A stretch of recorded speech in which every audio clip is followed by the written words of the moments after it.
Hello and welcome. You're listening to the Tasty Tidbits podcast. Get ready to receive rich, well-seasoned, and tasteful tidbits to transform your life. Each week, Dr. Tiffany comes to you with inspirational encouragement and thought-provoking interviews to help revolutionize your walk with God. Are you hungry for more of His presence? Then get ready. And now, your host, author, intuitive life coach, and pastor, Dr. Tiffany Watkins. Hello, everyone, and welcome again to Tasty Tidbits. I am your host, Dr. Tiffany Watkins, and I'm so excited to have you here on another episode today. And today we're going to talk about something that I know will truly be a tremendous blessing for those that are listening today, because we're going to talk about from damage to destiny. And that is the meaning, and we're going to talk about the meaning behind the scars. And my special guest today, Avonley, is we're going to interview her and just really get down and talk about her story and how God has strengthened her through all of the tragedy that she has experienced. But before we get started, I want to let you know a little bit about her. And her name is Avonley Lightstone, and she is the author of Strength of Scars. It is a raw and redemptive autobiography that takes readers through a childhood marked by tragedy, trauma, and abuse, and the unwavering faith that helped her rise from it all. At just 3 years old, she tried to save her mother from a house fire, and tragically, her mother did not survive, and shortly after, her father placed her up for adoption. What followed was a journey through emotional, physical, and mental abuse, but also a path towards healing, resilience, and forgiveness. Through her book, her speaking, and her bold transparency, Avonley helps others find beauty in brokenness and strength through their scars. So thank you for being a part of the podcast today. Avonley, how are you? Thank you so much, Tiffany, for having me. I am doing so great. Thank you for being a part, and you have a tremendous story to share with our listeners. And today we are talking about from damage to destiny, the meaning behind our scars. And your story begins with an unimaginable loss at such a young age, at 3 years old. And so just tell the listeners a little bit about your story. What is Strength of Scars really about, and who is it for? Yeah, so Strength of Scars is just about my story of what happened, like what you mentioned in my bio, and how it led up to being adopted into my family of 14 adopted children and abuse that happened there. It really is just showing the trauma and abuse that I went through and how God was in there and helping me during those tough times. And the story really is aimed for anyone because, and I titled the book Strength of Scars because we all have scars. We all have a story to tell. And when we go through any sort of abuse or hurt or trauma, like we don't want the scars to define us. We want to grow from it, and we want to overcome it and use our story as a testimony for God. And that is why I wrote my book, is to become a testimony for God, to reach others, to help them in their healing journey. So my story started at a very young age. At the age of 3, I tried to save my mother from a house fire. My father was drunk, passed out, unresponsive. I remember my siblings, they were all in school, and my grandparent had taken my younger sister out. And so I was home alone with my mom. And she was cooking food, and her sari caught on fire, and she was just up in flames. I just felt so scared because she was screaming for help. And as a parent, you don't really, as a child, I would say, you don't really hear parents screaming when they're in pain. It's usually the other way around. The parent is always watching out for the child, running to what's going on. And this was kind of the opposite. So when my mom was yelling, I just knew something was wrong. So I went and tried to wake my dad up, but he was just not responding. So I just felt like I needed to do what I felt like was the best thing, and that was to nurture and hug my mom. And hoping that hugging her would take away the pain. In that process, I was engulfed in the flames as well. And it was when I started screaming is when my dad came to consciousness, and I just remember being in the hospital at that point. That was the start of my journey in life. Mm-hmm. You know, that's such a story that, it just touches you at the heart, for you to have had to been there at that time, when your mother was going through unimaginable agony and you were only 3 years old and your brain could only comprehend so much, at that young age and not knowing what to be able to do. And then even after all of that, you were placed into adoption by your father, even after all of what had happened with your mother. So, how did that early trauma shape the way you saw God, safety and yourself, even as growing up? Yeah, so that was really hard because one of the things I want to point out is when I was taken to the hospital to like recover, I didn't have any sort of like pain medication to numb like any of my burns, and they had to like scrub a lot of the clothes that was burnt onto my skin, Mm, and that was just really hard. And my mom, like you mentioned, passed away not like 3 days later, and it was in those moments when my dad, nobody came to check up on me.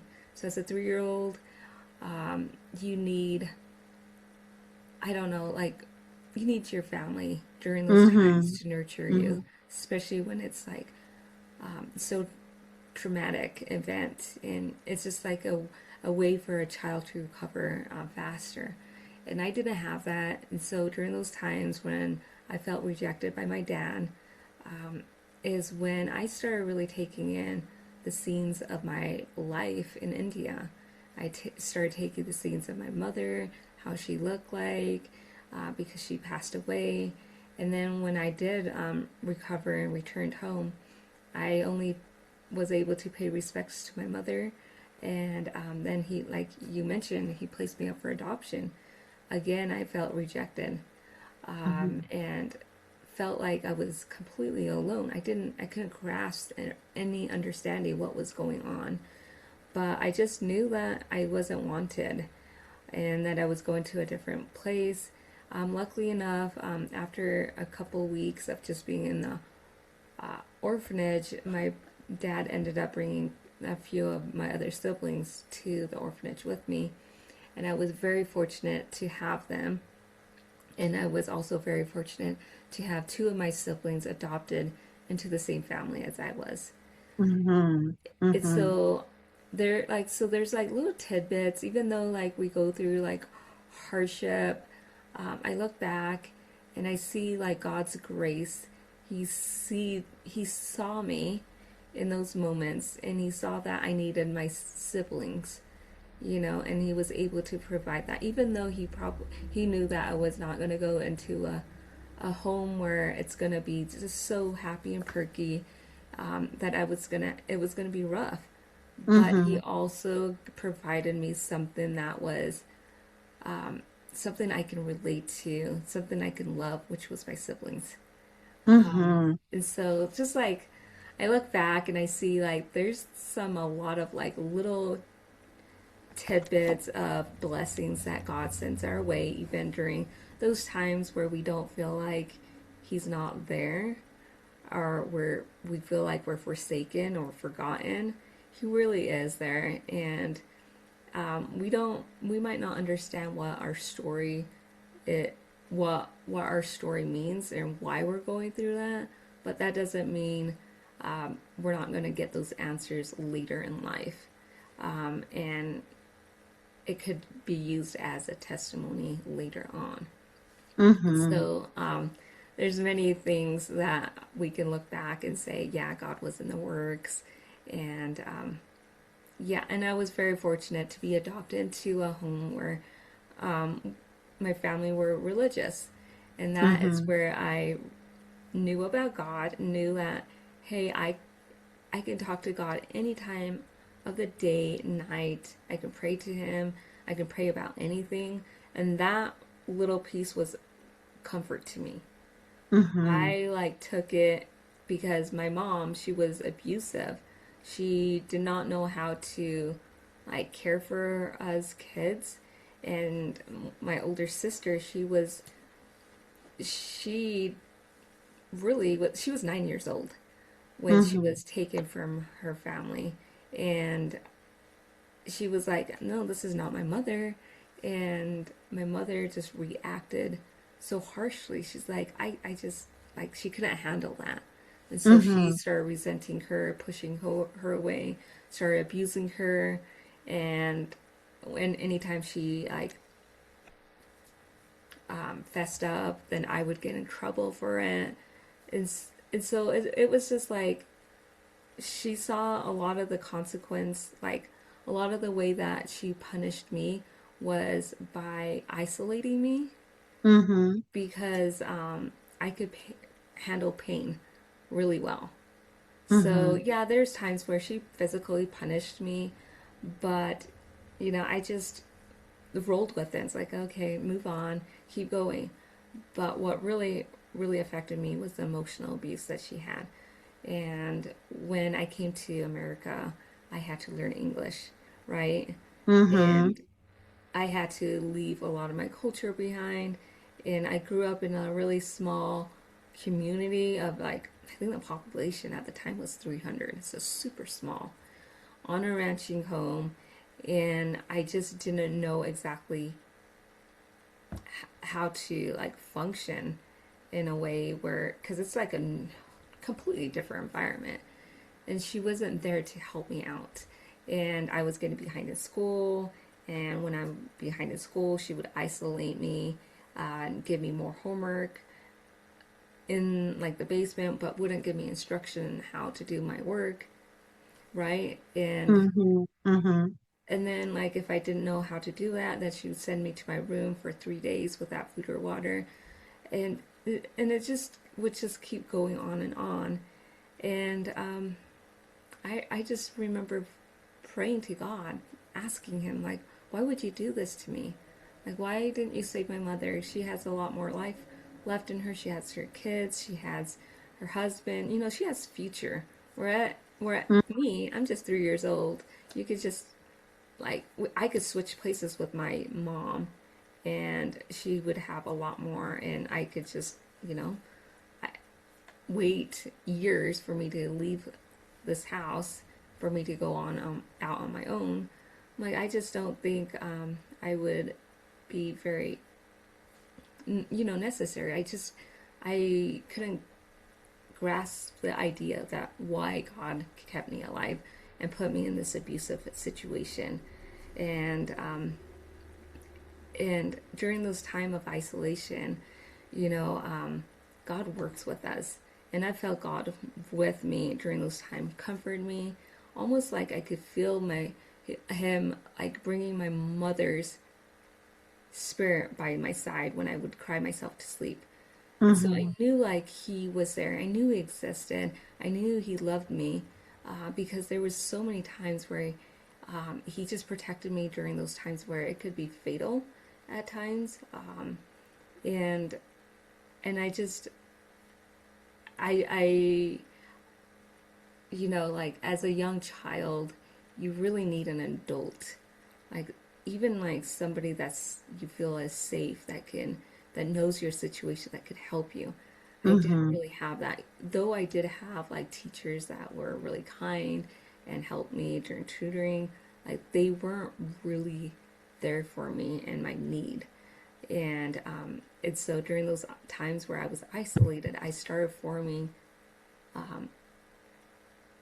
ideas of like suicidal tendencies, and though like I feel like, the seasons of isolation, when we're feeling so alone and unseen or even forgotten, like God is closer to us than we even realize it. Sometimes those isolation can tends to have God and yourself be so close together that he can work on it with you. And it's like a process of refinement. And during those refinement moment is when like the adversary wants to kick in and put more fear and thoughts into your mind, saying that you're not worthy. What are you doing? Mm-hmm. Just like bad thought process into your mind. And at times, we end up taking that because he wants to pull us back, because he knows, like, as God is working with us and refining us, he's moving us from the dark to the light in his hands. And he doesn't have control when God has us. So that's why during those times when we're isolated, he throws those thoughts towards us to like reel us back into his own possession. And so then we're powerless. And yeah, there's times where I went back and wanted to continue towards my suicidal tendencies. But then again, there's this push and pull. God's Mm-hmm. for you. He's going to pull you back in. And you just got to trust the process. And during those times when there's that push and pull, so much emotions that are going on. You think like, you almost feel like you are bipolar in some ways. Mm-hmm. Like, oh no, I have capability, I have power, I have the power of God within me, I can keep going. And then you have this side that's pulling you saying, what are you thinking? You're not great. You're not gonna get anywhere. And so then then it reminds you of things that you've done, or like things that you're not, and you start believing in it, and then it pulls you further towards that. So it's just this push and pull, and just a refinement process. And it really is when you allow God to just take a hold of you. Just remember, during those isolation, you will have the adversary get at you, but also God is refining you. And just trust the process, because he's purging every like thoughts that we self-sabotaged ourselves. He's purging those things out. Everything that we went through, he's purging those out, and he's refining us, making us new, going from old to gold is what I say. Is he's renewing us. He wants us to be so purified like gold that as we trust him, he will purify us. And we just need to trust the process. And I think just trusting God is what really helped me to stay focused. Mm-hmm. Awesome testimony. And, just even, after experiencing, the adoption and the abuse that you had to go through, there were lies that you had to unlearn about your worth and identity, which is what you were talking about. And the listeners, as you were talking, you were sharing with the listeners that, you gave it to God and he was able to bring that healing and that process in there. But was there a time where, and I'm sure it was, where you experienced unforgiveness? Because I know forgiveness is a powerful theme, in your journey. So how did you begin the process of forgiving without dismissing the pain that you endured through all of this? Yeah, that's like a really good question. So when I was younger, I would say my dad was one of my heroes. He was just a really good guy. And one of the things he absolutely disliked was the word hate. And um, we would say, "Oh, I hate this. I hate my mom." As a child, like, I can't believe. And he would say, like, "No, hate is a very powerful word. You don't hate. You can dislike what somebody does to you, and it's not okay. It's not appropriate. But hate, that's something that you shouldn't do." And it's like almost like unforgiving. Like, you can't say that word. It's taboo. And so I remember like always taking his wisdom and really holding that in, and would work on not using the word hate. It's okay to dislike what your parents do and understand that what they did was wrong, but hating him was not okay. And I think that key word what is what ended up helping me to be able to forgive later in the future.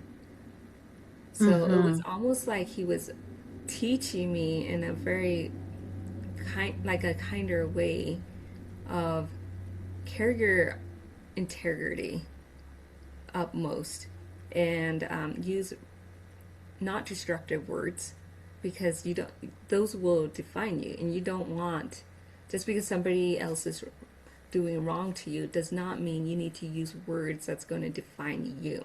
You don't want to bring your worth down just because somebody abuses you or sees you differently.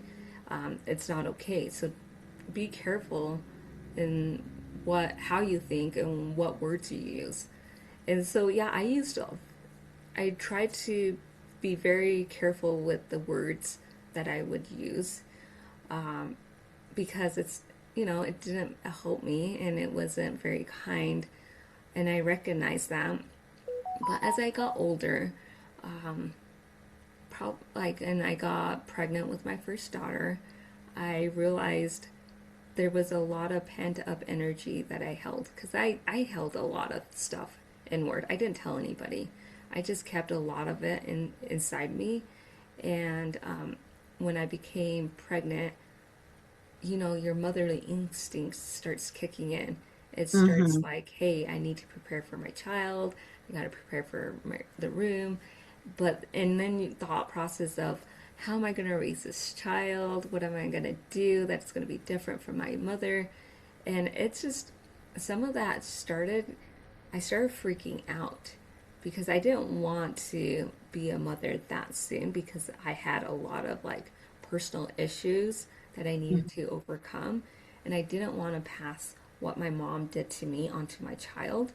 And I wasn't processing a lot of that at that time. I was just keeping it inward.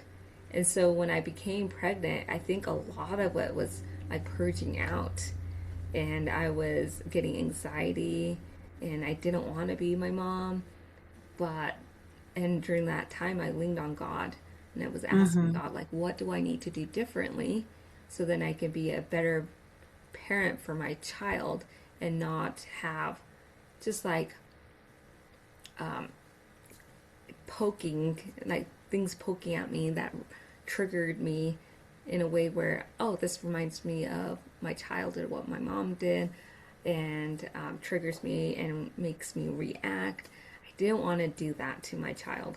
So I worked with God, and he was helping me, like, he was allowing me to look inward and recognize what I went through and not deny what had happened. Because many times I did deny a lot of the things that happened, because I didn't want to be that child that was adopted and wasn't grateful. And I was grateful, but the things happened, and I had to see it as what it was. It happened. They existed, and I can't be in denial of it. Because if I was in denial of it, what happens is I don't end up healing myself faster. It's like this hamster wheel that I'm just going on, and I just keep going on it until I just get to the point where I recognize, like, you know what, it is what it is. I got to move on and accept that what she did was abuse, and move forward. And once I recognized what had happened, and I started writing all the thoughts down, just purging it out, and saying like affirmation, like, just because I went through that doesn't mean that defines me. Just because my mom doesn't see me as a child doesn't mean that I'm not worthy of love, And so I had to replace a lot of this sabotage that I said to myself, and repeat words that God would want you to feel like.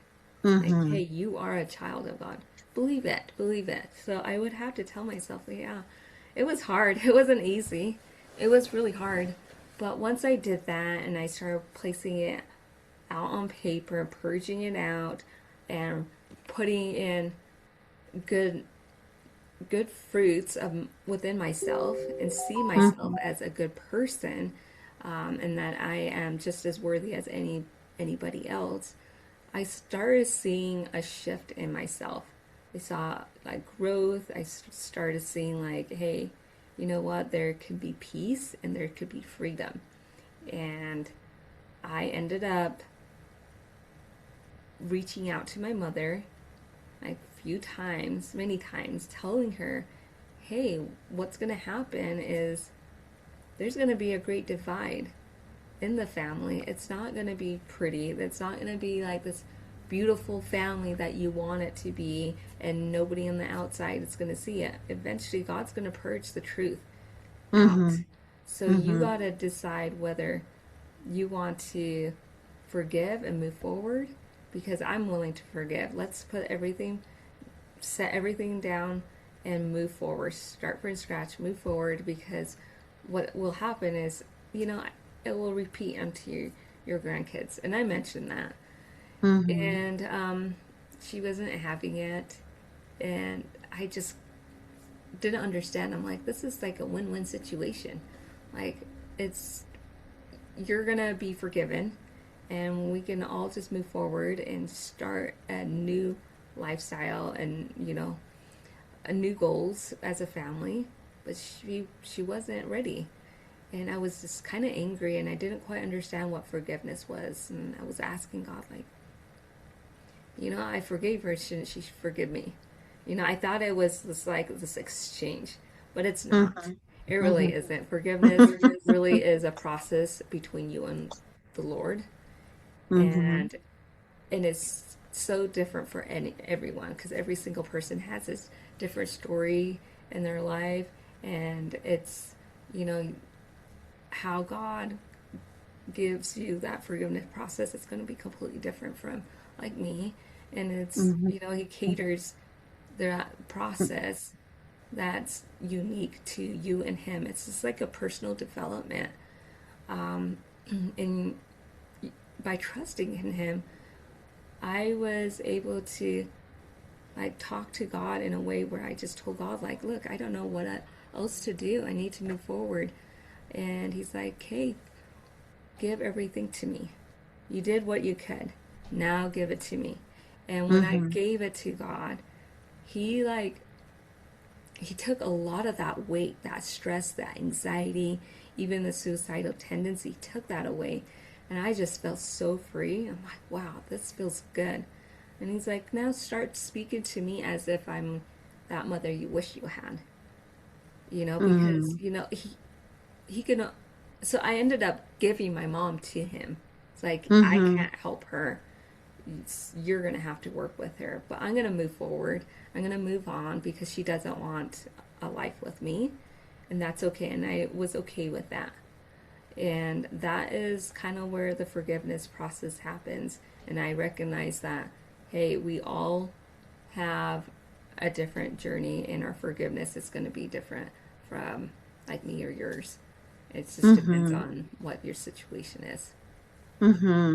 You know, that's good, Avonlea, because I remember, growing up and was sexually abused as a child. And, I had to go through my own forgiveness process. Even as growing up, I had to allow the Lord to, heal me from a lot of areas. And it's so important when you give that to the Lord and you place it on Him and say, I can't carry it, and allow Him to take that from you and truly forgive the person that offended you, or forgive the one that placed the pain upon you, and release them from that, whether they ask for forgiveness or not. Because, well, even one of the abusers that abused me, they never, asked for forgiveness. But I could not sit and allow that hurt to continue to fester in me, because I would never be the full person that God desires for me to be. And so through your story, I hear that that's the same thing. We have to begin to allow God to purge our hearts and purge our spirit,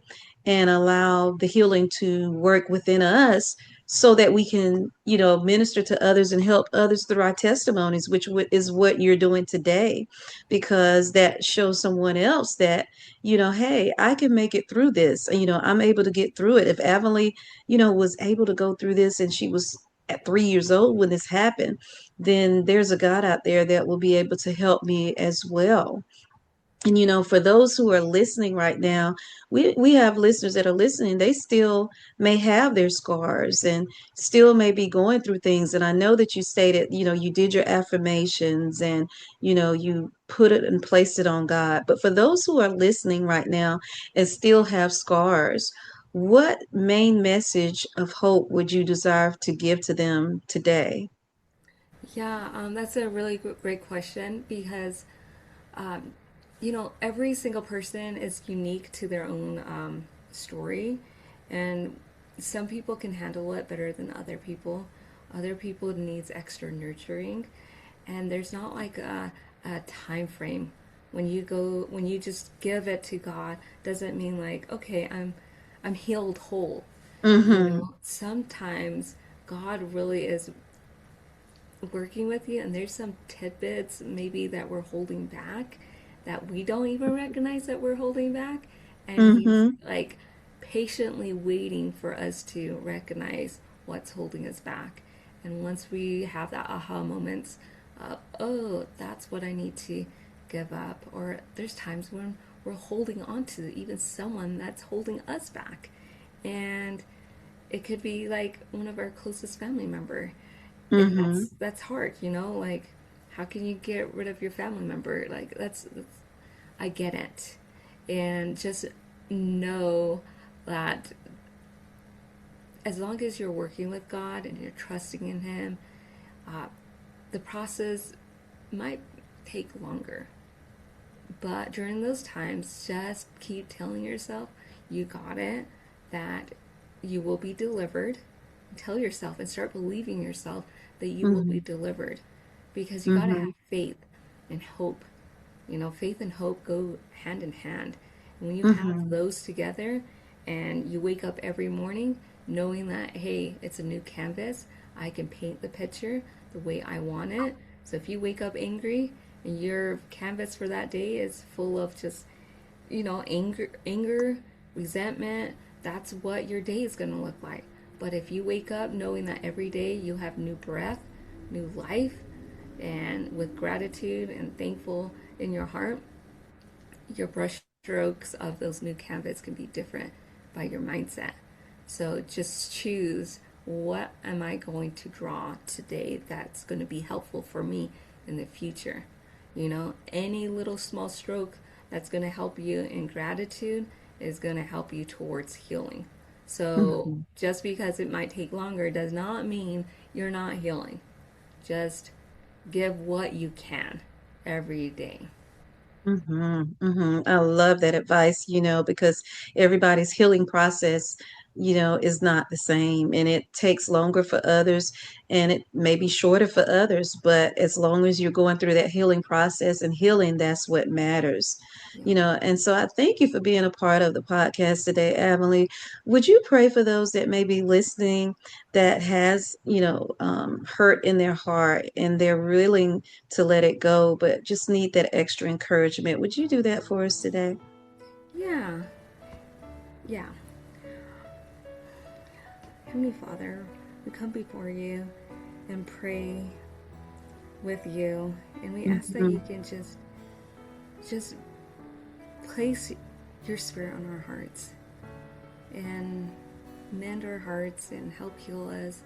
Anyone in this world that needs comforting, we ask that you can just give us your spirit, give us your patience, and help us to be able to draw closer to you and trust you. God, as we end this 2025 year, we ask that we can be renewed in our mind and our spirit, that we can drive this new year 2026 with strength, excitement, knowing that we can be able to conquer the battles that we're fighting. God, I know that you've helped me in many ways to overcome the traumas and abuse that I went through. You freed me from it, and it's just been so wholesome. I ask that you can provide this healing to our listeners. help them in their time where they just feel so down and low. Give them a picture to paint of their own future, and give them hope. Provide them faith, knowing that when we ask, that it can be given. God, we ask that you can build us to be strong. As each day the adversary wants to pull us back, we ask that you can pull us towards you. Hug us during those times when we feel so utterly alone, knowing that during those times that we are alone, you're working on us, that you're refining us, renewing us from old to gold. God, you see us as precious gems. Take back the scales of our eyes and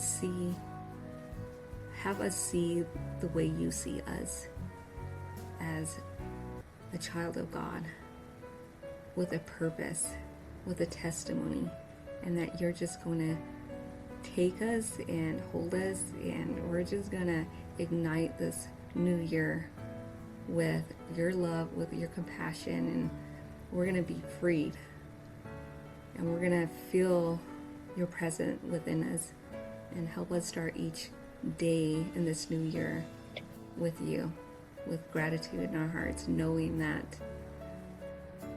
we can be free. God, we ask blessings to be upon our listeners, that this year is going to be a great year. And as we put our trust in you and our love for you, that we can also put our love for ourselves. And as we love ourselves, we can be able to do your will for other people. Help us to reach many people and light this world up. And we love you so very much, and we love the listeners. We're grateful for Tiffany and her podcast and her being able to share our messages. We seal these blessings in your name, Jesus Christ. Amen. Amen, amen, amen. And thank you again, Avonley, for being a part of the past podcast today and sharing your story of healing and restoration, because truly God has placed truly a blessing upon your life to be able to bless those that are listening on today with your testimony of healing and deliverance. With that being said, what's the best way that listeners can get in contact with you? Yeah, thank you. So if you just want to follow me on my social media at Avonley Lightstone, I'm on YouTube, on TikTok, Instagram, Facebook. I do my best to post content, but times gets to me, and I'm trying to be better at posting. So yeah, just reach out to me if you want to get a sneak peek of my book. Go to avonleylightstone.com and get I think 1 or 2 chapters of my free book, and you can see if that is something you like before you purchase. But yeah, it would be amazing for your listeners to reach out and share their stories and their thoughts, because I'm in the process of sharing a healing journey. And listeners, we will also have Avonley's information in the show notes, so you will be able to actually go to her directly and to reach out with her more, and also to be able to purchase her book. And we thank you for being a part of the podcast today. Listeners, until next time, God bless. Bye-bye. Thank you for listening to Tasty Tidbits. If you're enjoying the show, feel free to subscribe, rate, and share with your friends. To learn more about Dr. Tiffany, check her out on Linktree at dr.tiffanywatkins, or visit her website, iridescencebytiffany.com. Until next time, stay blessed.